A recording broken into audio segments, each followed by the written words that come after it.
Bismillahirrahmanirrahim. Innal hamdalillah nahmaduhu wa nasta'inuhu wa nastaghfiruh wa na'udzu billahi min shururi anfusina wa sayyiati a'malina. May yahdihillahu fala mudilla lahu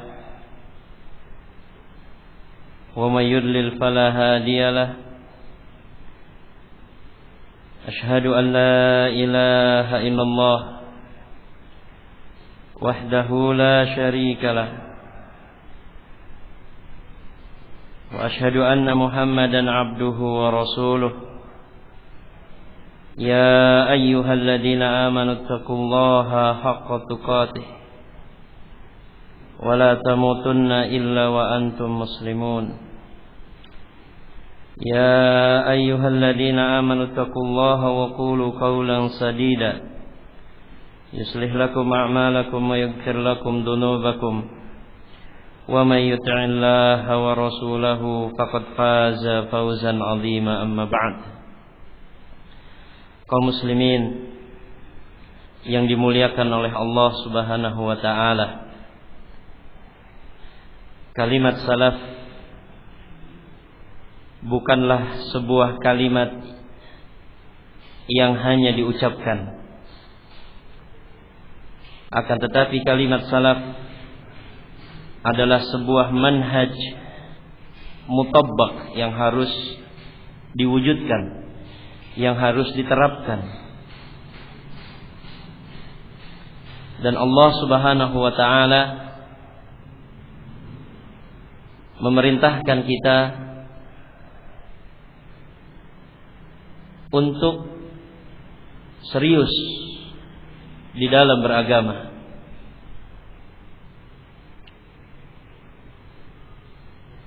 Allah tabaraka wa ta'ala berfirman, Ya ayyuhalladzina amanu taqullaha haqqa tuqatih wa la tamutunna illa wa antum muslimun. Wahai orang-orang yang beriman, bertakwalah kalian kepada Allah dengan sebenar-benar takwa, dan janganlah kalian mati kecuali dalam keadaan kalian berserah diri kepada Allah Subhanahu wa taala, kecuali dalam keadaan kalian muslim, ini berserah diri. Demikian Allah Subhanahu wa taala memerintahkan segenap orang-orang yang beriman untuk mulazamatut taqwa, terus-menerus ada di dalam ketakwaan, berpindah dari satu ibadah kepada ibadah yang lain, berpindah dari satu ketaatan kepada ketaatan yang lain. Fa idza faragta fansab. Di dalam ayat lain Allah mengatakan, apabila kamu telah selesai dari satu pekerjaanmu, fansab, maka carilah bagianmu yang lain dari perkara yang akhiratmu. Allah Subhanahu wa taala mengatakan, wa'bud rabbaka hatta ya'tiyakal yaqin. Dan beribadahlah engkau kepada Rabbmu, beribadahlah engkau kepada penciptamu, kepada yang memberikan rizki kepadamu, hatta ya'tiyakal yaqin, hingga datang kepada engkau al-yaqin, yakni kematian. Dan di dalam kesungguhan dalam beragama itu, barakallahu fikum, disitulah datangnya hidayah Allah Subhanahu wa ta'ala. Di balik kesungguh-sungguhan di dalam beragama, disitulah akan turunnya hidayah dari Allah Subhanahu wa ta'ala kepada hamba tersebut, agar dia bisa melakukan berbagai macam ketaatan-ketaatan kepada Allah Subhanahu wa ta'ala. Allah menjanjikan hal itu. Walladzina jahadu fina lanahdiyannahum subulana wa innallaha lama'al muhsinin. Dan orang-orang yang berjihad berjihad, yakni bersungguh-sungguh di dalam jalan kami, serius dalam beribadah, serius dalam beramal, kata Allah, lanahdiyannahum subulana, benar-benar kami akan memberikan kepada dia hidayah terhadap jalan-jalan kami. Wa innallaha lama'al muhsinin. Dan sesungguhnya Allah benar-benar bersama orang-orang yang berbuat ihsan. Yani orang-orang muhsin yang ketika dia beribadah seakan-akan dia melihat Allah. Dan kalaupun seandainya dia tidak melihat Allah, dia yakin Allah subhanahu wa ta'ala yang melihat dia. Allah bersama hamba yang seperti ini, menolongnya, membantunya, menjaganya ketika dia memang didapati seseorang yang muhsin, seseorang yang semangat, seseorang yang serius dalam beribadah sehingga sampai pada puncak ibadah. Ihsan adalah puncak ibadah setelah Islam, iman, tingkat yang paling tinggi adalah ihsan. Ketika seseorang beribadah kepada Allah dalam keadaan dia seperti melihat Allah. Atau kedudukan yang kedua, ketika dia tidak melihat Allah, dia dalam keadaan yakin Allah subhanahu wa ta'ala yang melihat dia. Disinilah akan turun hidayah Allah subhanahu wa ta'ala kepada hamba-hambanya. Ditunjukkan kepada dia, dimudahkan kepada dia amalan-amalan ketaatan kepada Allah subhanahu wa ta'ala. Dan demikian pula apa yang kita dapatkan dari salafun salih ridwanullahu alaihim ajma'in. Ridwanullahi alaihim ajma'in. Keseriusan di dalam beragama, tidak bermain-main di dalam agama. Bahkan mereka mampu untuk memberikan segenap yang mereka miliki. Apakah tenaganya, apakah hartanya, apakah pikirannya, bahkan nyawanya, untuk Allah subhanahu wa ta'ala.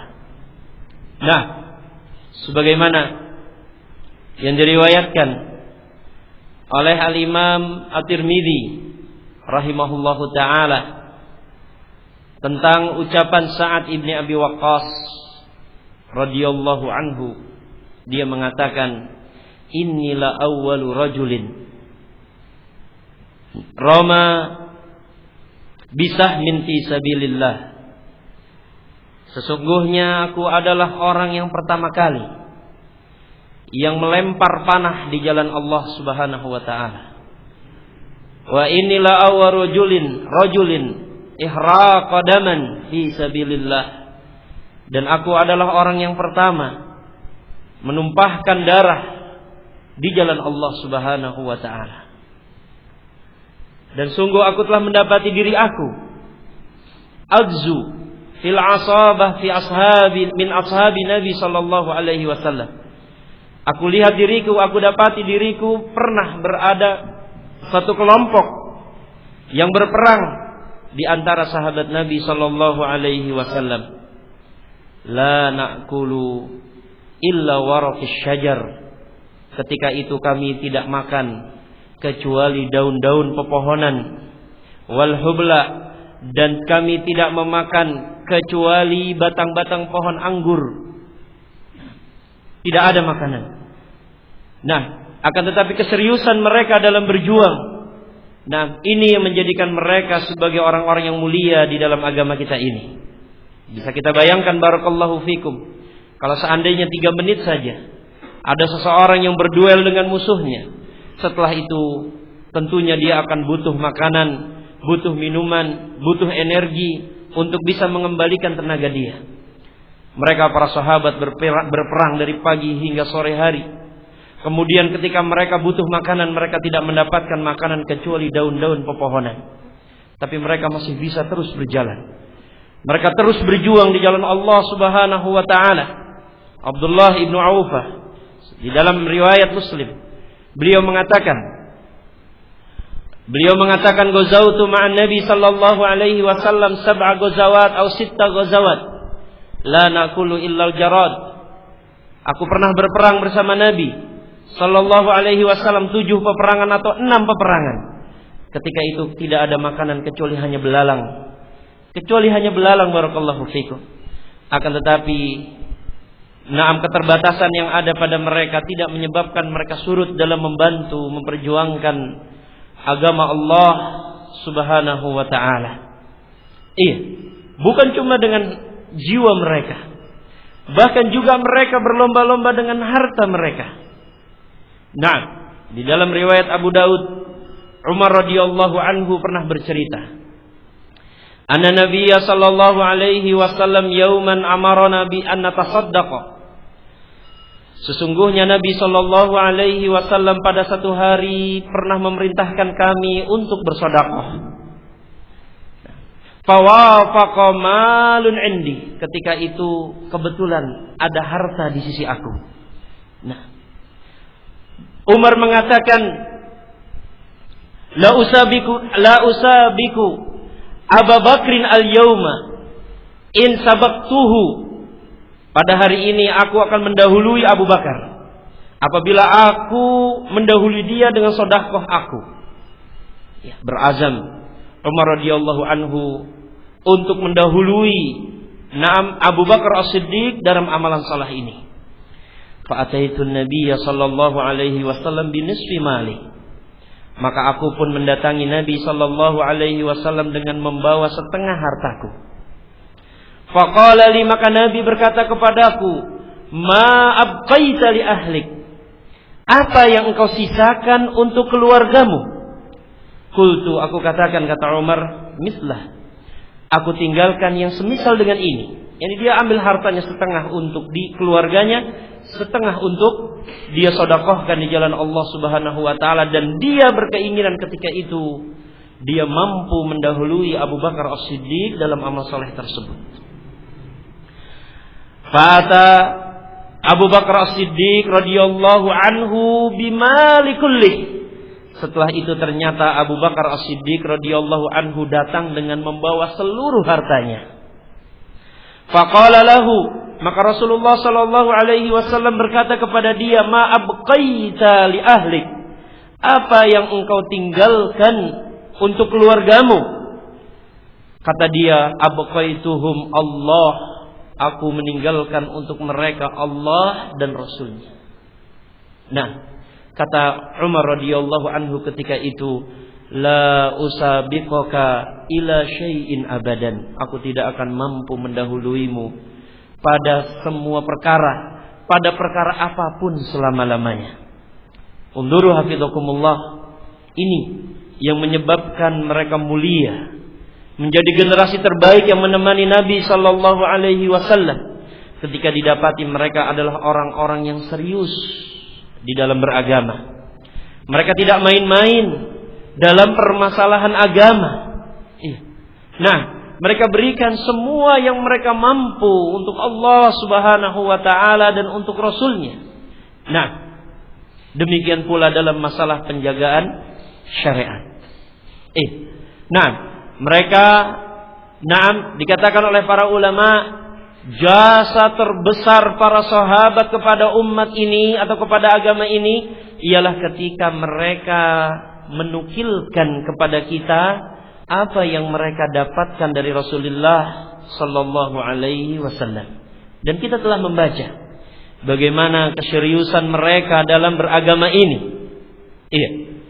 Dikatakan oleh Abu Bakar As-Siddiq radhiyallahu anhu, ini sesungguhnya aku tidak pernah meninggalkan satu perkara pun yang Rasulullah sallallahu alaihi wasallam melakukannya. Inilah akhsha in taraktu syai'an min amri. Aku takut, aku khawatir apabila aku meninggalkan satu perkara, sedikit saja perkara yang pernah dilakukan oleh Nabi, lalu aku tinggalkan, an azigha. Aku khawatir aku akan tersesat, aku akan menyimpang. Nah, kaum muslimin yang dimuliakan oleh Allah Subhanahu wa taala, kita masih di dalam dalam kitab Ta'dhimus Sunnah kita ini, kita masih di dalam bab ta'jilul uqubah, disegerakannya hukuman bagi orang yang tidak mengagungkan sunnah Rasulullah sallallahu alaihi wasallam. Setelah kita selesai membaca bab pengagungan terhadap sunnah, dan pada bab ini dibawakan oleh penulis tentang permasalahan ta'jilul uqubah, disegerakannya hukuman bagi orang-orang yang tidak mau mengagungkan sunnah Nabi sallallahu alaihi wasallam. Qala Abu Abdullah Muhammad ibn Ismail At-Taimi, Berkata Abu Abdullah Muhammad bin Ismail At-Taimi, dan kisah ini terdapat di dalam kitab Busnanul Arifin milik Al-Imam An-Nawawi rahimahullahu taala, halaman ke-94. Kata beliau, qara'tu fi ba'dil hikayat anna ba'dal mubtadi'ah hina sami'a qaulan Nabi sallallahu alaihi wasallam. Aku membaca di sebagian hikayat, sesungguhnya sebagian mubtadi' ahlu bid'ah ketika mendengar ucapan Nabi sallallahu alaihi wasallam, idza staiqala ahadukum min naumihi fala yaghmis yadahu fil ina. Ketika mereka mendengar sabda Nabi sallallahu alaihi wasallam, apabila salah seorang dari kalian bangun dari tidurnya, maka janganlah dia memasukkan tangannya ke dalam tempat air hatta yaghsilaha, hingga dia mencucinya terlebih dahulu. Tidak boleh bagi kita ketika bangun dari tidur malam untuk kita memasukkan langsung tangan kita ke dalam tempat air hingga kita mencucinya terlebih dahulu di luar tempat air tersebut. Kata Rasulullah sallallahu alaihi wasallam, fa innahu la yadri aina batat yaduh. Karena sesungguhnya dia tidak tahu di mana tangannya itu bermalam. Undur kaum muslimin, ini masalah apa? Masalah akidah, masalah manhaj, atau masalah adab? Kita akan mengatakan ini adalah masalah adab. Iya kan? Nah, qala dzalikal mubtadi', berkata mubtadi' tadi, ala sabili tahakkum, dia berkata, na'am, ala sabili tahakkum, yakni dengan memperolok meremehkan hadis tadi. Ana adri aina batat yadi, aku tahu di mana tanganku bermalam. Fil firash, di atas kasur, di atas ranjang. Aku tahu di mana tanganku bermalam, di atas ranjang. Maka ketika dia mengatakan demikian, ucapan yang mengandung unsur pelecehan terhadap sunnah Nabi sallallahu alaihi wasallam, kata beliau, fa asbaha wa qad adkhala yadahu fi duburihi ila dhira'ih. Maka ketika masuk waktu pagi, dia telah mendapati, dia telah memasukkan tangannya fi duburihi, di dalam ke dalam duburnya, ila dhira'ih, sampai sikunya. Dihukum oleh Allah Subhanahu wa taala karena perbuatan dia melecehkan sunnah tersebut. Dan tadi kita tahu yang dilecehkan adalah permasalahan adab. Iya, bukan permasalahan akidah, bukan permasalahan manhaj, tetapi karena di situ ada petunjuk Nabi sallallahu alaihi wasallam, yang mana petunjuk beliau adalah wahyu yang Allah turunkan, tidak pantas bagi seorang muslim untuk menghinakan sunnah Nabi sallallahu alaihi wasallam. Iya. Maka, demikianlah sikap seorang muslim. Wajib bagi dia untuk mengagungkan sunnah Nabi sallallahu alaihi wasallam.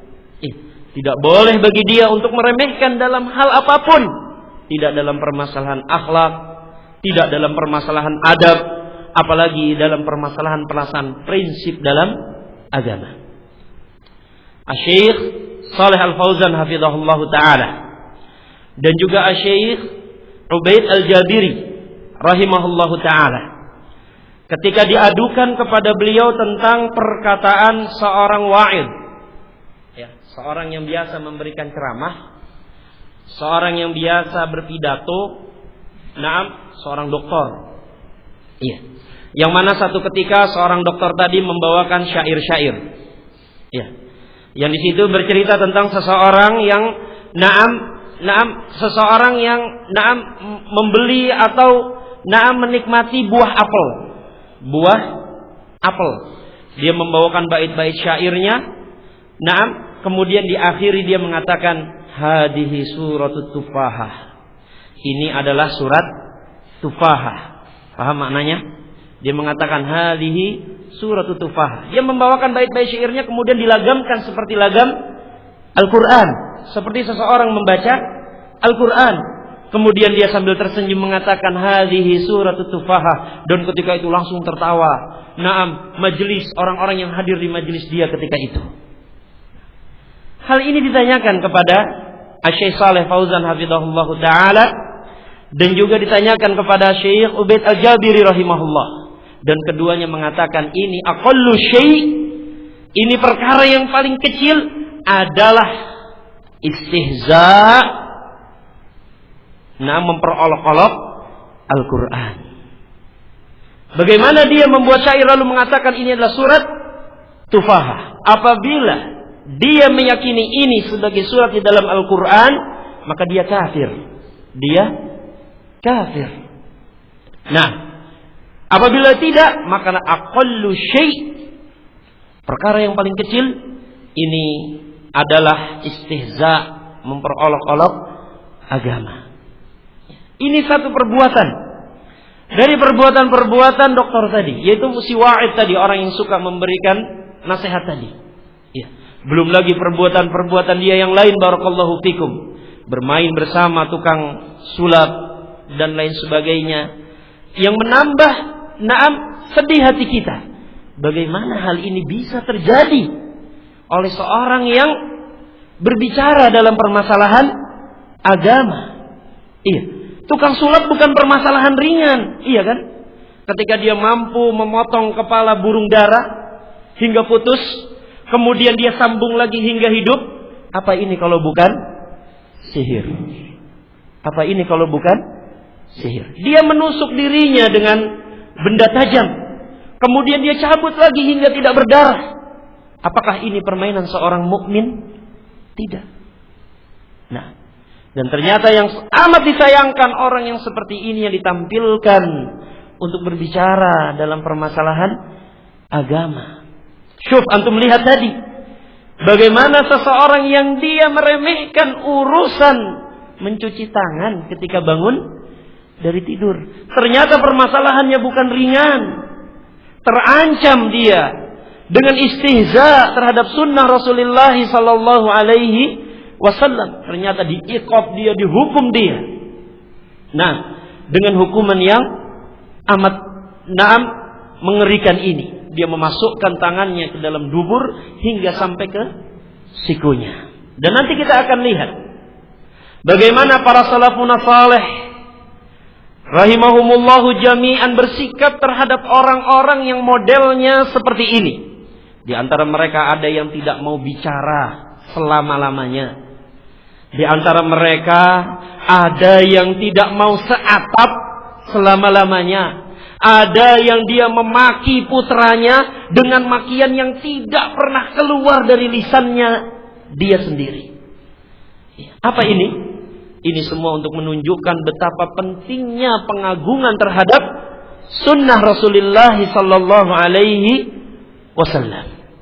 Nah, waqala At-Taimi, maka At-Taimi mengatakan, "Falyattaqil mar'u al-istighfafa bis-sunan." Maka hendaknya seseorang dia khawatir, dia takut terhadap perbuatan istighfaf, meringankan, meremehkan sunnah-sunnah, wa mawadi'at tauqif, dan tempat-tempat yang harusnya dia itu diam, menerima dalil, tidak perlu mempertentangkannya dengan akalnya.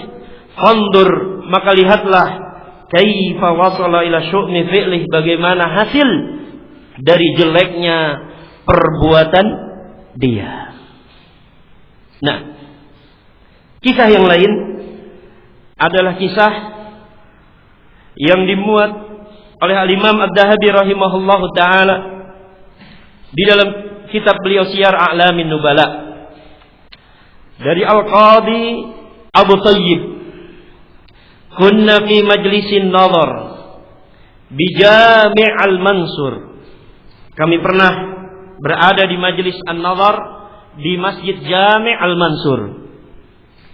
Faja'a syabun Khurasani, datang seorang pemuda Khurasani, yakni dari negeri Khurasan. Fasa'ala an mas'alatil musarrah, maka dia bertanya tentang satu masalah musarrah, yakni tentang permasalahan susu yang ada di puting hewan ternak yang tidak diperah. Fatalaba bid-dalil, dia meminta dalil dari permasalahan dia. Hatta ustudilla bi hadits Abi Hurairah al-warid fiha, hingga akhirnya diambilkan dalil, dibawakan dalil dengan hadisnya Abu Hurairah yang datang berbicara tentang masalah ini. Waqal, laki-laki tadi mengatakan, pemuda tadi mengatakan, Abu Hurairah ghairu maqbulil hadis. Abu Hurairah itu hadisnya tidak diterima. Iya, wallahu alam punya pemikiran apa dia, sehingga dia mengatakan Abu Hurairah hadisnya tidak diterima. Fama istatammal kalamah, dia tidak sampai menyempurnakan ucapannya. Hatta saqata alaihi hayyatun 'azimatun min saqfil jami', dia belum sempat menyempurnakan ucapannya hingga akhirnya jatuh kepada dia, jatuh di atas dia seekor ular yang besar dari atap masjid. Dari atap masjid, fawasaban nasu min ajliha, manusia pun lari. Naam, karena jatuhnya ular besar tersebut, manusia pun ramai, kaget karena hal tersebut. Waharoba syabu minha, dan pemuda tadi pun lari darinya. Nah, wahia tatba'uh, dan ular itu terus mengikuti pemuda tadi. Ular itu terus mengikuti pemuda tadi sehingga dikatakan kepada dia, taubat. Faqal, maka pemuda tadi pun mengatakan, tubtu, aku taubat. Faghabal hayyah, maka ketika dia mengatakan aku bertobat, hilanglah ular besar tersebut. Falam yara laha adar, tidak terlihat bekasnya dari ular tersebut. Kaum muslimin yang dimuliakan oleh Allah Subhanahu wa taala, apakah kita menanti iqab atau ta'jilul uqubah itu menimpa kita baru kita bertaubat kepada Allah Subhanahu wa taala dari perbuatan kita? Nah, pergunakan akal kita. Bukankah Allah Subhanahu wa taala telah memberikan kita akal untuk berpikir? Walhamdulillah, sebelumnya Allah Subhanahu wa taala telah memberikan hidayah kepada kita. Iya, kalau modelnya ilmu itu diambil dari orang-orang yang datangnya seperti tadi, bercanda terhadap ayat-ayat Al-Quran, istihza, memperolok-olok Al-Quran, ya, bermain-main dengan seorang penyihir. Nah, gunakan. Apakah pantas bagi kita untuk mengambil ilmu dari orang-orang yang seperti itu? Iya. Dalam hal-hal seperti ini, orang-orang yang baru belajar pun paham hal yang seperti ini tidak pantas. Iya. Terlebih lagi, ulama kita mengatakan inna hadza ilma din. Sesungguhnya agama kita, ilmu ini adalah agama. Fanduru ahadukum, maka lihatlah salah seorang dari kita, dari siapa dia mengambil agamanya. Nah, ilmu kita diambil dari orang-orang yang memang punya ketakwaan kepada Allah Subhanahu wa taala, memberikan kita contoh, memberikan kita uswah, memberikan kita tauladan, seperti yang tadi di muka kita dapatkan bagaimana Sa'ad ibn Waqqas bersama Rasulullah sallallahu alaihi wasallam memperjuangkan agama, bagaimana Abdullah ibnu Aufa radhiyallahu anhu 7 kali peperangan bersama Rasulullah sallallahu alaihi wasallam, tetap berjuang, tetap berperang walaupun hanya memakan belalang. Hakada barakallahu fikum. Hati-hati dalam permasalahan agama ini. Kita dituntut untuk terus menjaga agama ini, menghormati agama ini. Bahkan kita diperintahkan untuk memberikan hidup kita dan mati kita untuk Allah Subhanahu wa ta'ala. Qul, katakan wahai Nabi, inna salati wa nusuki wa mahyaya wa mamati lillahi rabbil alamin. Katakan wahai Nabi, sesungguhnya salatku, sembelihanku, hidupku, matiku untuk Rabbul alamin, untuk Allah Subhanahu wa ta'ala. Maka tidak ada waktu bagi kita. Bahkan tidak boleh bagi kita untuk meremehkan petunjuk Nabi kita Muhammad sallallahu alaihi wasallam. Terlebih lagi Allah mengatakan ma yantiqu anil hawa. Beliau itu tidak berkata dengan hawa nafsu. In huwa illa wahyu yuha. Melainkan ucapan beliau adalah wahyu yang diwahyukan kepadanya. Kaum muslimin yang dimuliakan oleh Allah Subhanahu wa taala, kita masuk kepada pasal berikutnya. Dikatakan oleh penulis, fi mauqis salaf fil ummah mimman arada sunnah. Pasal tentang sikap para salaful ummah, para pendahulu umat ini, yakni dari kalangan sahabat, dari kalangan para tabi'in dan tabi'ut tabi'in. Salaf, yakni mauqif mereka, sikap mereka terhadap orang-orang yang menentang sunnah. An Abi Qatadah, dari Abu Qatadah, seorang sahabat yang mulia, radhiyallahu anhu, dan kisah ini dikeluarkan oleh Al-Imam Al-Bukhari dan Al-Imam Muslim. Kata Abu Qatadah, kunna 'inda Imran ibn Husain fi rahtin minna, fa fina wa fina Bashir ibn Ka'b, fa haddatsana Imran yawma idzin. Kami pernah berada di sisi Imran ibn Husain dalam satu rombongan, dan di antara kami ada Bashir bin Ka'ab. Maka ketika itu Imran bercerita kepada kami, yakni membawakan sebuah hadis. Qala Rasulullah sallallahu alaihi wasallam, kata Imran, telah berkata Rasulullah sallallahu alaihi wasallam, al-haya'u khairun kulluh. Kata Imran, Rasulullah sallallahu alaihi wasallam mengatakan al-haya', rasa malu itu seluruhnya adalah kebaikan. Seluruhnya adalah kebaikan. Masalah apa ini? Masalah apa ini? Ini akan terus kita ulang-ulang.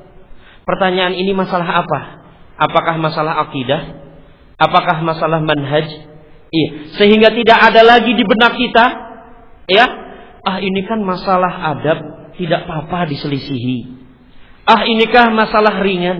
Nah, tidak. Justru contoh-contoh yang kita dapatkan mayoritasnya adalah perkara yang terkait dengan adab, akhlak, kehidupan sehari-hari, dan yang perlu diketahui ini pun adalah manhaj. Sekali lagi, karena agama kita bukan hanya mengatur permasalahan ibadah antara hamba dengan Allah Subhanahu wa taala, akan tetapi agama kita adalah agama yang mengatur seluruh perkara-perkara kehidupan kita. Apakah ibadah, apakah permasalahan muamalah, permasalahan akidah, permasalahan manhaj, permasalahan jual beli, permasalahan nikah, seluruhnya diatur oleh Allah Subhanahu wa taala dan Rasulnya, dan semuanya adalah syariat yang harus diagungkan. Rasulullah mengatakan al-haya'u khairun kulluh, atau Rasulullah mengatakan al-haya'u kulluhu khair.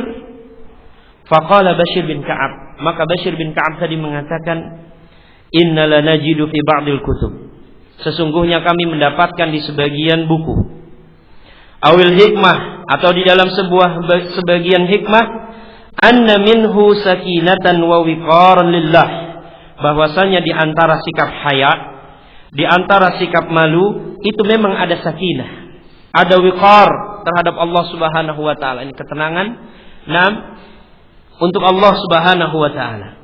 Akan tetapi wa fihi dha'fun, ada juga malu itu yang dha'af, menunjukkan sebuah kelemahan. Demikian kata Bashir. Hadis Rasulullah sallallahu alaihi wasallam ini ditentang dengan apa yang dia dapat dari sebagian buku atau sebagian hikayat dari orang-orang ahlul hikmah. Faghadiba Imran hatta ihmarata ainah. Ketika mendengar itu, Imran pun marah hingga memerah matanya. Hingga memerah matanya.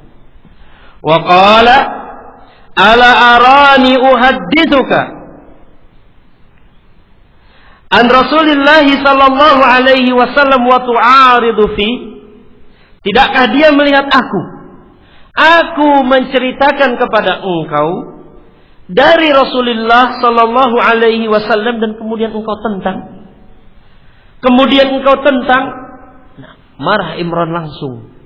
Iya. Ketika kalimat tersebut, hadis yang dia riwayatkan dari Nabi sallallahu alaihi wasallam ditentang dengan sebagian apa yang dia dapatkan dari buku ataukah yang dia dapatkan dari hikayat tersebut.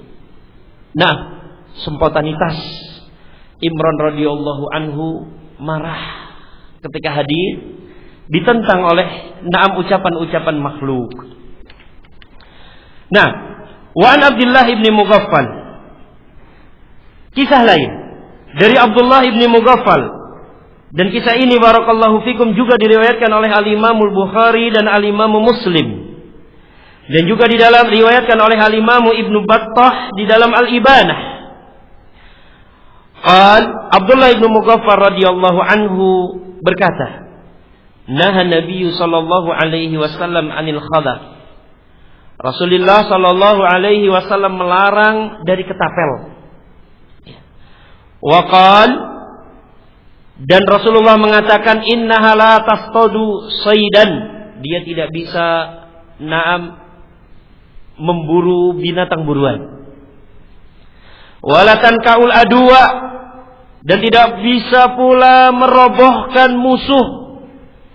Walakinnaha tafqaul ain, akan tetapi al-khadaf ini hanya tafqaul ain, bisa merusak mata. Wa tukasiru sin, dan merusak gigi. Dilarang benda tersebut atau alat tersebut dipergunakan. Faqala rajulun li Abdullah ibni Mughaffal, maka ada seseorang yang berkata kepada Abdullah ibni Mughaffal, ma ba'sa bihada, tidak mengapa dengan hal ini. Alat ini tidak apa-apa. Nah, faqala unzuru hafizakumullah, apa yang dikatakan Abdullah bin Mughaffal, orang yang menentang permasalahan ketapel tadi. Permasalahannya semata-mata ketapel. Ya. Nah, pelempar batu yang kecil. Akan tetapi karena ternyata yang ditentang sesungguhnya adalah sunnah Nabi sallallahu alaihi wasallam. Kata Abdullah bin Mughaffal, inni uhaddithuka an Rasulillah wa taqulu hadza, aku bawakan kepada kamu hadisnya Rasulullah, kemudian engkau katakan ini, wallahi la ukallimuka abadan, demi Allah aku enggak akan bicara dengan kamu selama-lamanya. Demi Allah aku tidak akan berbicara kepada kamu sehari, 2 hari. Kata beliau radhiyallahu anhu, abadan, selama-lamanya. Ini uswah kita barakallahu fikum. Ini tauladan kita. Bagaimana kuatnya mereka memegang hadis Nabi sallallahu alaihi wasallam. Dan sedemikian pula kita yang harusnya mencontoh mereka. Karena Allah mengatakan fa in amanu bimithli ma amantum bihi faqad ihtadaw. Kalau seandainya mereka mau beriman seperti iman kalian, siapa iman kalian di dalam ayat ini? Apa kita saat ini? Nah, apakah ayah-ayah kita? Bukan. Ayat ini tentunya turun kepada orang-orang yang beriman ketika itu, yakni para sahabat radhiyallahu anhum ajmain. Kalau seandainya mereka mau beriman seperti berimannya kalian, faqad ihtadaw, sungguh mereka akan mendapatkan hidayah. Nah, Anda mau hidayah? Kita mau hidayah? Ini contoh dari sahabat Rasul sallallahu alaihi wasallam dalam mengagungkan sunnah Nabi sallallahu alaihi wasallam. Bukan permasalahan materinya, akan tetapi permasalahannya adalah penentangan dia terhadap hadis Rasulullah sallallahu alaihi wasallam. Iya. Ketika kita punya sikap seperti ini barakallahu fikum, tidak akan samar lagi bagi kita. Kalau seandainya ada seseorang yang mengatakan mereka walaupun Syiah tapi Syiah kita. Nah, mereka walaupun sufi tapi sufi kita. Mereka walaupun wahabi tapi wahabi kita. Apa maksudnya? Apa maksudnya dari kalimat ini? Nah, kita harus toleransi dengan yang namanya kemungkaran. Iya kan? Nah, mereka walaupun mengkafirkan para sahabat, tapi dia tetap saudara kita. Itu maknanya. Ya. Walaupun mereka beribadah dengan perasaan sehingga meninggalkan sunnah, tapi mereka pun adalah bagian dari kita. Ya. Kalau kita punya prinsip seperti ini, Abdullah ibn Mughaffal seperti ini, kita tidak akan bingung. Ya. Tentu kita akan mengatakan ini adalah kalimat yang batil. Karena tidak mungkin al-haq dicampur dengan kebatilan. Ajaran kita, ajaran Islam mengajarkan kita memuliakan para sahabat radhiyallahu anhum ajma'in. Ajaran Islam mengajarkan kita untuk tidak boleh mencaci maki para sahabat radhiyallahu anhum ajma'in. Ya. Lalu bagaimana kita harus bersaudara dengan orang-orang yang mengkafirkan para sahabat?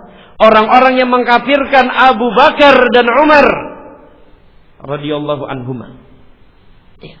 Kita akan tahu kalau ini adalah perkara yang hak, nah ini adalah perkara yang batil, sehingga kita punya sikap. Barakallahu fikum. Kisah yang ketiga.